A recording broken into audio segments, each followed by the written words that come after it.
საქართველოს კულტურისა და ძეგლთა დაცვის სამინისტროს მხარდაჭერით ხორციელდება ევროპის ქვეყნების დრამატურგიული კონკურსი საუბარი საზღვრების შესახებ. და ეს ის თემაა, რომელზეც ახლა ვისაუბრებთ სტუმრებთან ერთად და ყველაფერს გავიგებთ დეტალურად ამ პროექტის შესახებ. და ჩვენი სტუმრები არიან პროექტის ავტორი და საქართველოში პროექტის ოფიციალური წარმომადგენელი, რეჟისორი, დრამატურგი, დოქტორი კრისტიან პაპკე, მიხეილ თუმანიშვილის სახელობის თეატრალური ხელოვნების განვითარების ფონდის პრეზიდენტი და დაფუძნებელი ქალბატონი მანანა ანთაძე და კულტურისა და ძეგლთა დაცვის სამინისტროს საერთაშორისო პროგრამებისა და ქართული კულტურის პოპულარიზაციის დეპარტამენტის უფროსის მოადგილე ქალბატონი ხათუნა ხუნდაძე. დილომშვიდობის და დიდი მადლობა მობრძანებისთვის.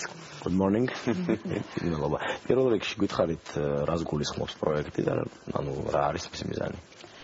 ეს არის არაჩვეულებრივი პროექტი, ყველაზე დიდი პროექტი ევროპაში დრამატურგებისთვის, რომელიც არის ავსტრიული კონცეფტი, მისი ავტორი გახლავთ ბატონი კრისტიანი. მე მგონი მან დაიწყო სჯობია და მე ჩვენ მონაწილეობის შესახებ მოგახსენებ. ალბათ სჯობია. Denke du sollst jetzt sagen, was das Projekt beinhaltet, wieso bist du nach Georgien gekommen und wie das alles angefangen hat. Das Projekt, das wir hier machen, ist eigentlich ein Liebesbrief an Georgien in der Hoffnung auf positive Antwort. ეს არის სასიყვარულო წერილი საქართველოსიო, ჩემიო და მე ველიო დადებით პასუხს მისგანო. Es ist eine Einladung an alle Schriftstellerinnen und Schriftsteller dieses Landes, einen neuen Theatertext zu schreiben über euer Lebensgefühl, wie es euch geht, hier und jetzt. Okay.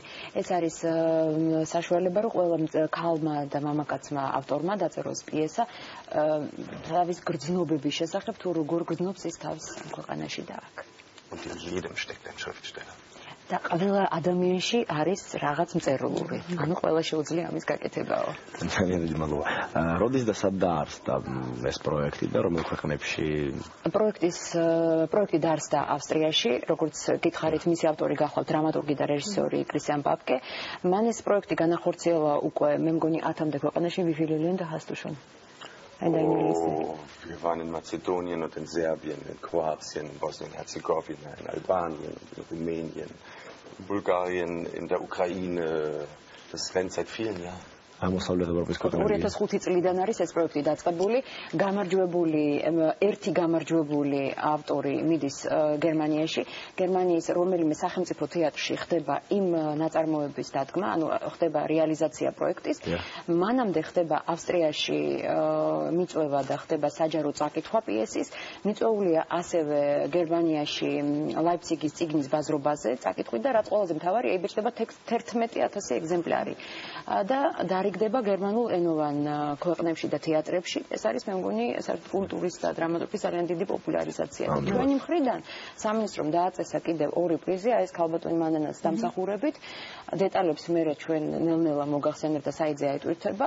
ანუ მეორე და მესამე ადგილზე გასული პიესები, ეს უკვე ქართული პრიზია და ეს ავსტრიის კონცერტში არჩდება, დაიდგმება თბილისის და საქართველოს სხვადასხვა თეატრებში და ჩვენ გვინდა რომ რეგიონებზეც გავიდეთ და სიტყვაზე რაღაც პატარა შორტლისტი გაკეთდება და იქიდან ამოირჩევენ დრამატურგები, უპროფესორები, რეჟისორები, რეგიონების რეჟისორები პიესას და დაიდგმება სხვადასხვა ქალაქებში. ანუ რომ ცოტა უფრო დიდი სპექტრი მივცეთ ამ ყველაფერს. კარგი, და ვისთვის იხსნება ეს პერსპექტივა? ანუ ვინ გახდებიან ის ადამიანები, ვისაც ექნება ჩანსი რომ გახდნენ ამ პროექტის გამარჯვებულები? ნებისმიერ ადამიანს. აი როგორც კრისტიან აუცილებლად დრამატურგი თუ ნებისმიერ ადამიანს, ვინც დაწერს თქვა პიესას და შემოიტანს კონკურსის ფარგლებში და ჩართავს მის პიესას კონკურსში, მიიღებს მონაწილეობას.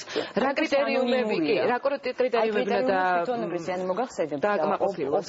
Objeder mit. და რა თემაზე უნდა იყოს შექმნილი პიესა კონკრეტულად? Objeder mitmachen darf, muss unbedingt ein Dramaturg sein oder kann jeder. Also zum Beispiel können wir auch teilnehmen und welche Kriterien sind. Und ich weiß, aber ich wollte darüber nicht sprechen. Also ich würde mich freuen, wenn du ein Stück schreibst. Nein, es kann jeder teilnehmen, der eine schöne Geschichte zu erzählen hat. Weißt du, es geht ja über das Thema Grenzen. Das Projekt heißt ja auch Talking About Borders. Und es sind nicht nur die Grenzen im geografischen Sinne gemeint, sondern die Grenzen in deinem Herzen und auch in deinem Kopf.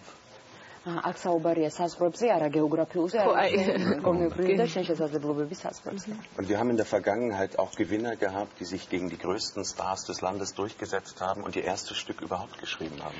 ჩვენ სხვა ქვეყნებში ყავდაო გამარჯვებულები, რომლებიც იმ ქვეყნის სტარებს დაუპირისპირდნენ ვარსკვლავებს და დიდ დრამატურგებს და მათ გაიმარჯვეს. ამდენად ეს არის საზოგადო და ყველასთვის არის. Wie willst du Schreibenden lernen? როგორ გინდა შენ რო ისწავლო წერაო? Es ist doch ein kreativer Prozess. ეს არის ძალიან კრეატიული პროცესი. Ja, es gibt vielleicht handwerkliche Details. ეს არის იქ ესეთი ხელოვნური დეტალები, ხელობის დეტალები, მაგრამ ჯამში არის ეს ძალიან კრეატიული პროცესი. Aber wenn du die Geschichten in dir spürst und wie sie lebendig sind, dann lass sie hinaus. მაგრამ შენ თუ შენ თავში გრძნობ ამბავს, გრძნობ ისტორიას, ამოიღე და დაგმოს ფურცელზე და გადმოეცი ფურცელზეო. ჩვენიერი შანსია მგონი ყველა ადამიანისთვის, ვისაც სურს მართლაც რომ თქვა თავისი რაღაცა გამოცდილება იქნება თუ თავისი მოსაზრება გადმოიტანოს ფურცელზე და გქონდეს შანსი რომ გაიმარჯვოს.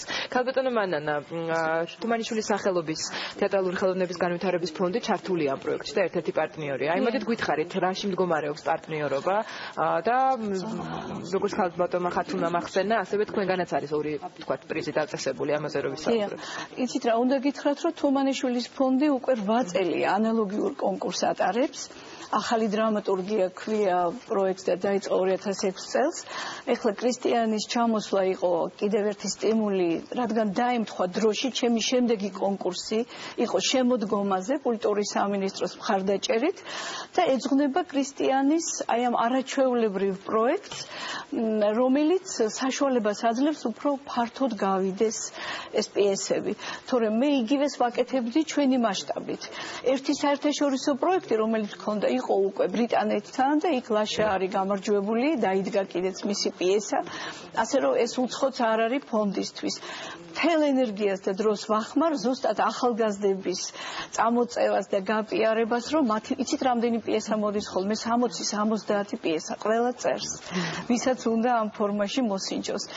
და ეს კრისტიანის ეს ხერხი არის დამატებითი სტიმული კიდევ, იმიტომ რომ რასაც ის თავაზობს ვენაში, გერმანიაში, დადგმას, დაბეჭვას, გაპიარებას არის ძალიან კარგი შანსი და ყველა სიამოვნების წამოვა ამაზე.